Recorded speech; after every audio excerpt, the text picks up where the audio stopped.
Good evening বন্ধুরা। High. শুক্রবার সন্ধ্যাবেলা এখন 5:30 মতো বাজে আর আমাদের ডিনার একদম রেডি হয়ে গেছে। তোমরা জানো যে জন্মদিনের আগের দিন থেকে মিষ্টুর জ্বর চলছে। কাল রাত্রির থেকে থ্যাঙ্কফুলি ওর জ্বরটা আসেনি, কিন্তু এখন মারাত্মক কাশি হচ্ছে আর সাথে সর্দিও আছে। মুখে কোনো টেস্ট নেই। আর সেই কথাটা ভেবেই বিদ্যুৎ আজকে মিষ্টুর জন্য ডিনারে বানিয়েছে হলো chilli fish with green vegetables. দেখো দেখতে কি কালারফুল লাগছে। এর মধ্যে প্রচুর ভ্যারাইটিস ভেজিটেবলস দেওয়া আছে। ব্রকলি আছে, স্যালারি আছে, 3-4 রকমের বেল পেপার রয়েছে, স্প্রিং অনিয়ন আছে, গাজর রয়েছে, আর মাছটা হলো বাসা।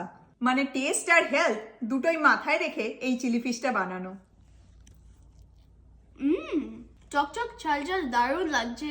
বাবা অনেক কাঁচা লঙ্কা দিয়েছে, তার সাথে গোলমরিচ দিয়েছে যাতে জিভে টেস্টটা ফিরে আসে, আর লেবুর রসও দেওয়া আছে এর মধ্যে। ভালো লাগছে? হ্যাঁ। তোমরা আজ ডিনারে কে কি খেলে বা খাচ্ছ কমেন্ট করে কিন্তু অবশ্যই জানিও। টাটা। টাটা।